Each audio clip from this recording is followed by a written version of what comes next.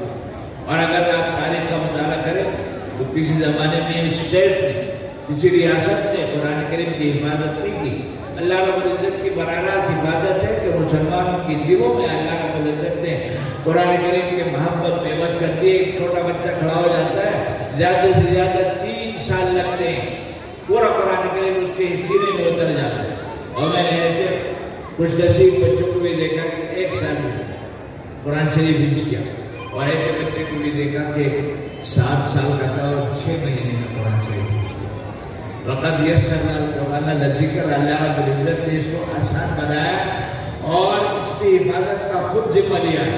ہمارے اس ملک میں اس گئے گزرے دور میں جبکہ حافظ قرآن کے سر پر کوئی تاج نہیں رکھتا، نہ اس کے سینے میں کوئی تمغہ سجایا جاتا ہے، بلکہ اور طرح کے تانے ملتے ہیں ہم کو، لیکن اس کے باوجود ہمارے ملک میں سالانہ 90,000 بچے حافظ بن رہے ہیں، جن میں تقریباً 15-16 ہزار تعداد بچیوں کی ہوتی ہے۔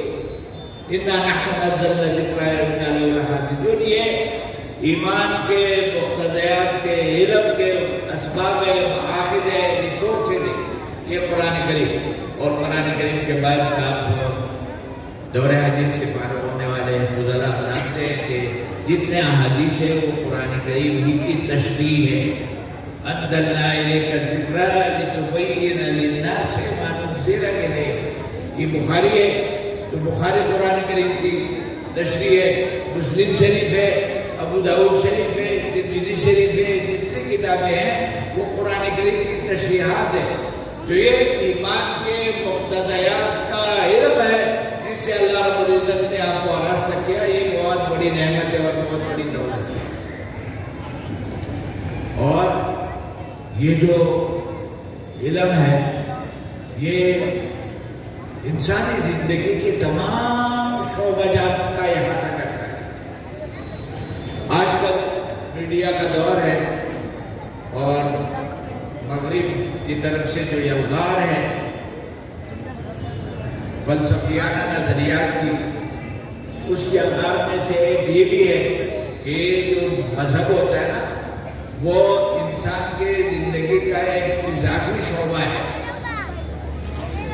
وہ ایک پورشن ہے زندگی کا۔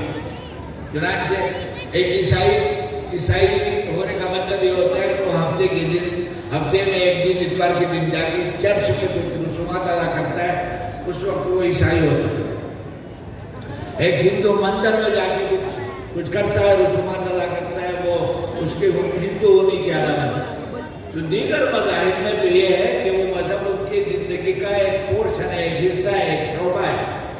وہ اسلام کے بارے میں یہ سمجھتے ہیں کہ اسلام بھی اسی طرح کے ایک مذہب ہے، ایک ریلیجن ہے۔ لیکن ہم سب نے پڑھا اور دیکھا کہ اسلام اس تصور میں ریلیجن نہیں، اسلام تو ایک مکمل ضابطۂ حیات ہے، زندگی کا پورے نظام عمل ہے۔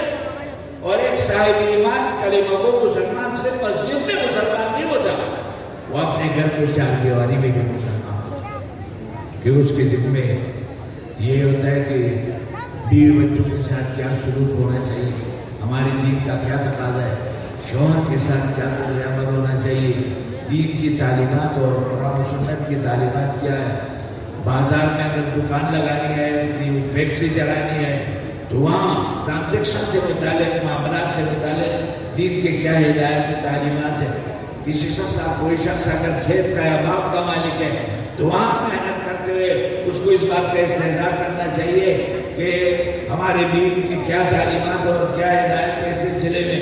کوئی شخص سیاست یا حکومت یا عدالت کی کرسی پہ بیٹھا ہوا ہے تو اس کو اس بات کا احساس ہونا چاہیے کہ ہمارے دین کے سلسلے میں کیا تعلیمات اور کیا ہدایت ہے۔ دن اور رات کا کوئی لمحہ ایسا نہیں گزرتا جس میں ایک صاحب ایمان احکام شریعت کا مکلف نہ ہو اور مخاطب نہ ہو۔ اسی لیے ہم سے کہا گیا ہے کہ آئیو الذین آمنوا ادخلوا فی السلم کافہ، مکمل اسلام میں داخل ہو جاؤ۔ یعنی مسلمان ہونے کا احساس صرف اس وقت نہیں ہونا چاہیے جب آپ مسجد کے دروازے میں داخل ہو، یہ مسلمان ہونے کا احساس اس وقت ہونا چاہیے انتا وہ طرف نہ کترا کہ جب آپ گھر میں ہوں، جب آپ دکان میں ہوں، جب آپ فیکٹری میں ہوں، جب آپ حکومت میں ہوں، جب آپ کسی دفتر میں ہوں، جب آپ کسی کارخانے میں ہوں، کسی باغ میں ہوں، کسی کھیت میں ہوں، ہر جگہ اپنے مسلمان اپنے ہر حیثیت کے مطابق مسلمان ہونے کا احساس ہونا چاہیے۔ آقائے نامدار سرور کونین صلی اللہ علیہ وسلم کا ایک حدیث بھی اسی مفہوم کہ کلکم راع وکلکم مسئول عن رعیتہ۔ یہ راعی اور رعیت یہ کسی خاص شعبے کے حد تک نہیں ہے، یہ پوری زندگی کا ایک نظام ہے، پوری زندگی کا ایک طرز عمل ہے۔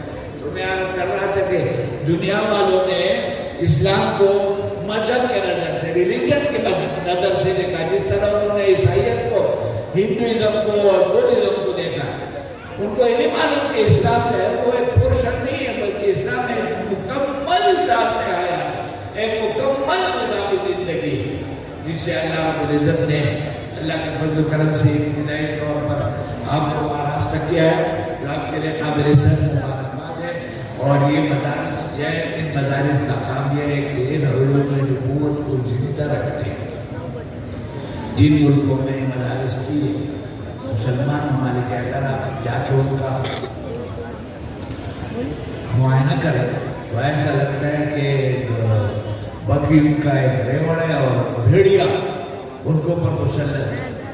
دین، مذہب، اسلام کی روایات، اسلام کی قدریں وہ خواہشات کی بھیڑ چڑھ گئی ہے۔ اسلام صرف ایک فلسفیانہ انداز میں اسکولوں میں سبجیکٹ کے طور پر پڑھایا جاتا ہے۔ اسلام لوگوں کی زندگیوں میں نہیں ہے، نہ اسلام کے بارے میں یہ تاثر ہے کہ یہ ایک مکمل ضابطۂ حیات ہے، مکمل نظامی زندگی ہے۔ اس لیے کہ وہ مدارس میں، اسکولوں میں، کالجوں میں اسلامیات بطور ایک سبجیکٹ کے داخل ہے اور وہ فلسفیانہ اور نظریاتی طور پر داخل ہے۔ ہماری زندگی سے ان کا کوئی تعلق نہیں۔ اللہ کے فضل و کرم سے یہ اللہ پر اللہ کا بڑا انعام ہے، بڑا کرم ہے کہ ہمارے مدارس آباد ہیں جہاں اسلامی محافظ تک ہماری رسائی ہے۔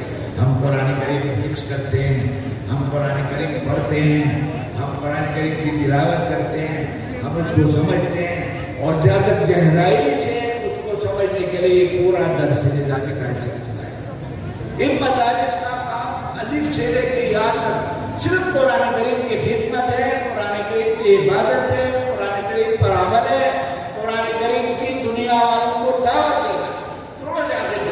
اگر آپ نحوی پڑھتے ہیں تو اس لیے پڑھتے ہیں کہ آپ کو عربی قواعد سے مناسبت پیدا ہو. آپ مزار سر پڑھتے ہیں تو اس لیے پڑھتے ہیں تاکہ قرآن کریم کی جو زبان ہے اس زبان تک آپ کے رسائی ہو. آپ اگر فقہ اور اصول فقہ کی کتابیں پڑھتے ہیں تو اس لیے کہ وہ جو قرآن کریم کے اندر شرعی اور فروعی احکام ہے ان کی تفصیل آپ کے سامنے آ جائے. یہ جتنی کتابیں ہیں اور جتنا نصاب ہے درس نظامی کا سب قرآن کریم کی خدمت کے لیے. تو یہ بڑی سعادت کی بات ہے کہ اللہ رب العزت نے ہمیں ہم سب کو بطور منتظم کے، بطور مدرس کے، بطور ایک مستفید کے، متعلم کے مدارس سے وابستہ کیا ہوا ہے. اور یہ اللہ کا بہت بڑا انعام ہے. پر ایمان کے بعد سب سے بڑی دولت اور سب سے بڑی نعمت جو ہے وہ ایمان کے تقاضوں کا علم حاصل کرنے کی. اور یہ مدارس اسی کام کے لیے. دنیا والے جو اسلام کے دشمن ہیں وہ براہ راست اسلام کو نشانہ نہیں بناتے. اسلام کو براہ راست وہ تانا نہیں دیتے. براہ راست اسلام پر اٹیک نہیں کرتے. ان کو یہ ان کے لیے مشکل ہے. وہ ان مدارس پر اٹیک کرتے ہیں. ان مدارس سے وابستگان پر اٹیک کرتے ہیں. ان کو کہتے ہیں یہ رجت پسند لوگ ہیں، یہ خیانوسی لوگ ہیں، یہ بے پڑھ لوگ ہیں، یہ تاریخ کے الٹ چل رہے ہیں. اور ان مدارس کے اندر علم نہیں پڑھایا جاتا. ان مدارس کے اندر سائنس نہیں ہے. ان مدارس کے اندر ٹیکنالوجی نہیں ہے. یہ مدارس جو ہے دہشت گردی کے اڈے ہیں. وہ ان مدارس کو بدنام کرتے ہیں تاکہ ان مدارس کا نظام خراب ہو تو پھر اسلام خود بخود الیاذ باللہ اس کو ختم کرنے کے لالچ سے محنت کرنے کی ضرورت ہے. یہ مدارس بہت بڑی نعمت ہے. اور ان مدارس کے اندر اللہ کے دین کی حفاظت کا کام ہوتا ہے، اللہ کے دین کے فروغ کا کام ہوتا ہے، اللہ کے دین کی تعلیم و تعلم کا کام ہوتا ہے. خیرکم من تعلم القرآن وعلمہ. اور اسی وجہ سے اللہ کے فضل و کرم سے ہمیں اللہ رب العزت نے جہاں اسلام کی دولت سے نوازا ہے وہاں ایمان اور اسلام کے مرتجات کے علم کی دولت سے بھی نوازا ہے. اس سے بہت بڑی دولت ہے. اور علم نعمت جتنی بڑی ہوتی ہے اس کی قدر اتنی زیادہ ہوتی ہے. جس طرح ایمان ایک بڑی دولت اور نعمت ہے اس کی قدر ایک بزرگ فرمایا کرتے تھے کہ اللہ رب العزت نے ایک چپ پر پڑھ کے ایمان کی دولت ہمیں عطا فرمائی. ہمارا کام یہ ہے کہ اس ایمان کو بچاتے بچاتے قبر تک لے جائیں. اس کے بعد انشاءاللہ بیڑا پار ہے. اگر ہم نے زندگی کے نشیب و فراز میں اس ایمان کی ناقدری کی خدا نہ خواستہ تو اتنا بڑا خسارہ ہوگا کہ خسارت دنیا اور آخرت ہماری کھوٹی ہوگی. تو جس طرح ایمان کی قدر ہمیں کرنی چاہیے اور زندگی کے ہر موڑ پر قدر کرنی چاہیے، اسی طرح یہ جو علم کی دولت اللہ رب العزت نے ہمیں عطا فرمایا اس کی قدر بھی ضروری ہے. اس کی قدر یہ ہے کہ اس کو مستحکم کیا جائے، اس کو مزید اس کی جستجو کی جائے.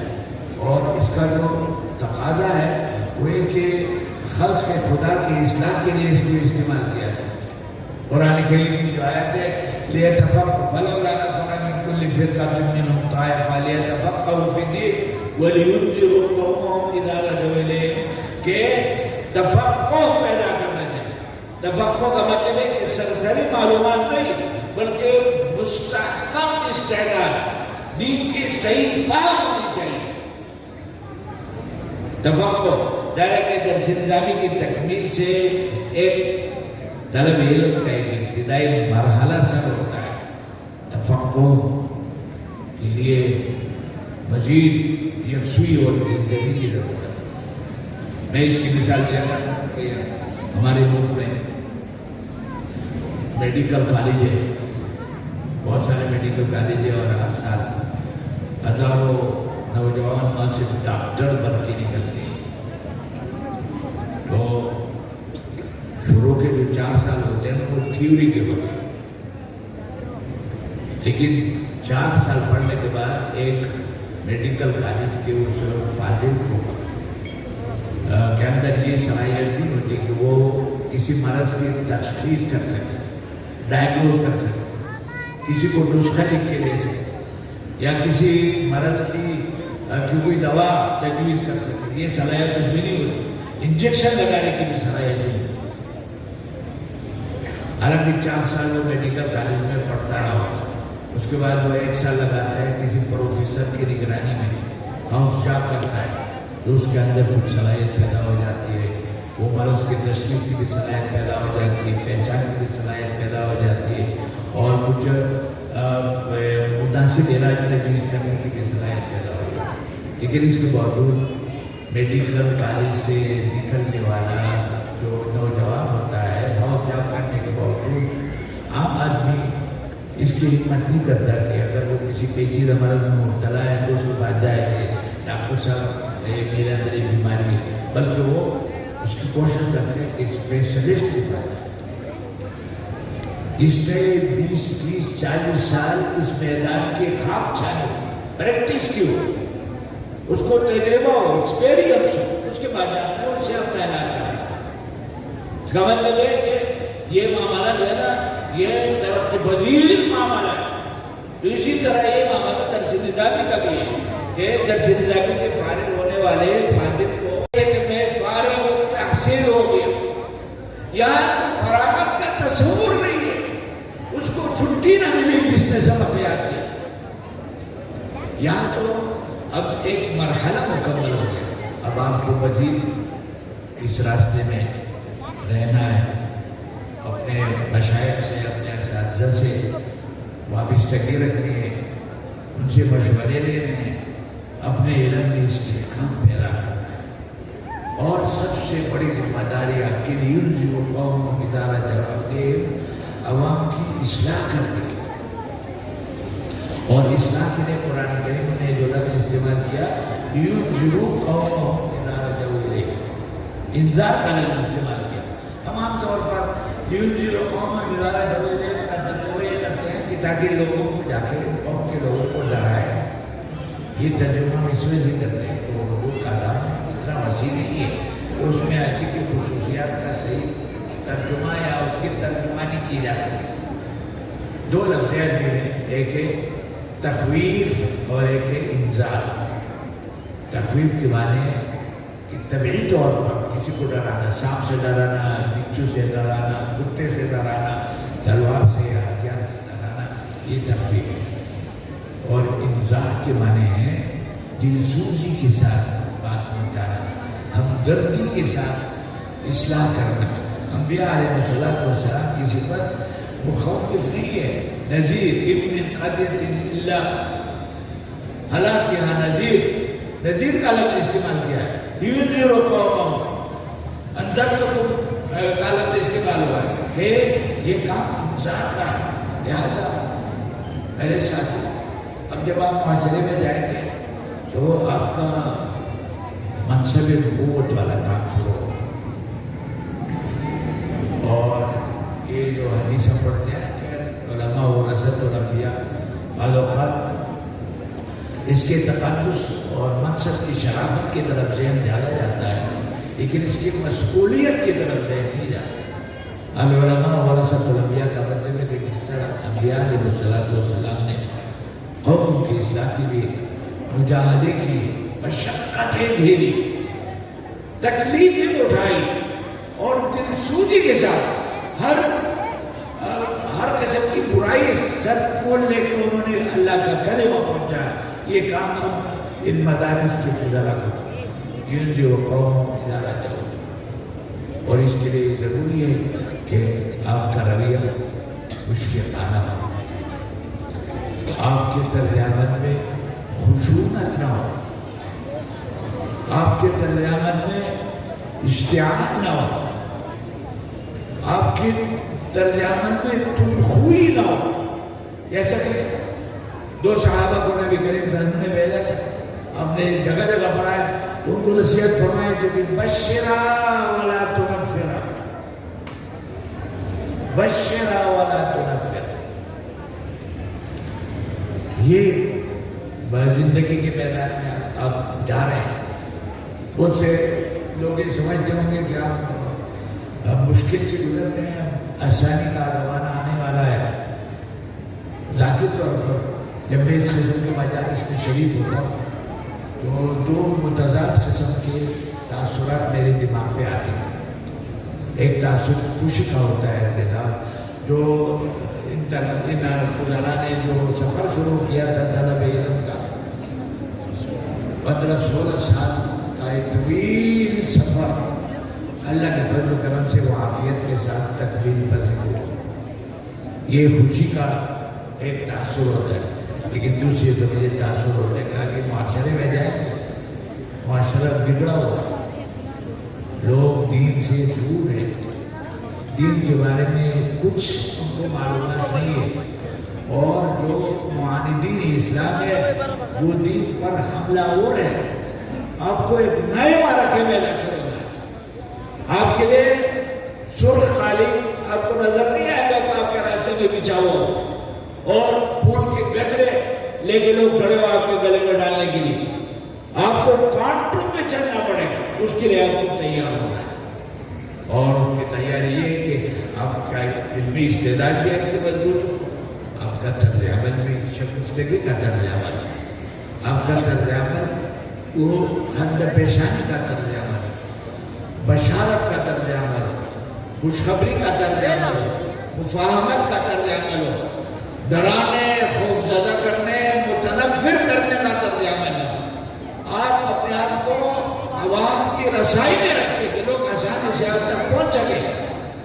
اگر آپ کی طبیعت میں خشونت ہے، آپ کی طبیعت میں تندخوئی ہے، تو پھر آپ سے کوئی استفادہ نہیں کر سکتے.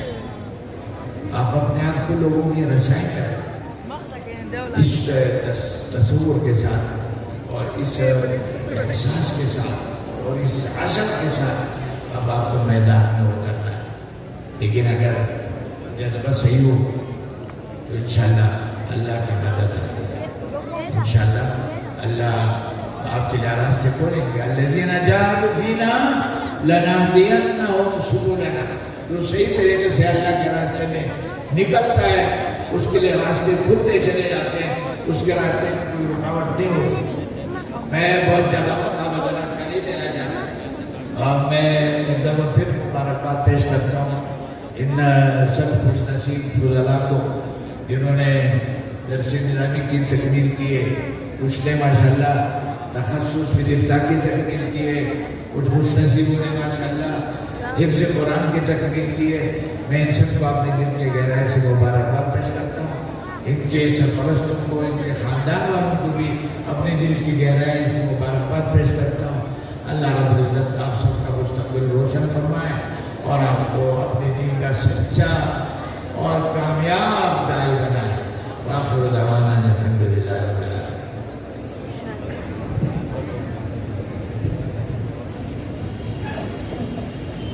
حسن قرآن کا پروگرام کا آغاز ہو. جزاکم اللہ خیر.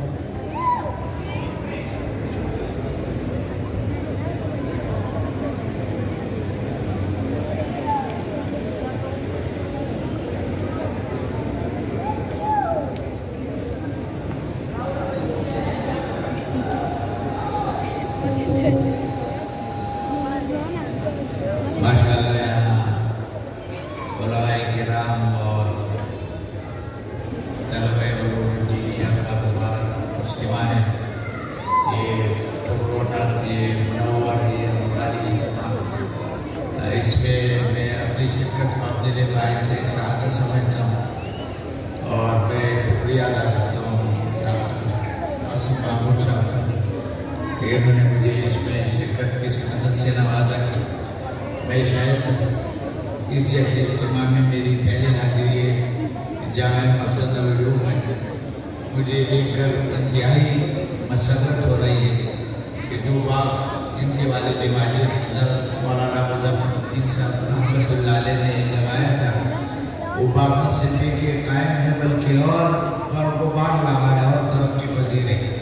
جہاں درس نظامی کا سلسلہ مستحکم ہے وہاں ماشاءاللہ تخصصات بھی ہے، تحفیظ کا بھی ادارہ ہے، اسکول بھی قائم ہے اور دین کے مختلف سمتوں پہ اور مختلف انداز میں ماشاءاللہ دعوت و تبلیغ کا اور تعلیم و تربیت کا وسیع پیمانے پر کام ہو رہا ہے. یہ ان کے لیے بہت بڑی سعادت کی بات ہے.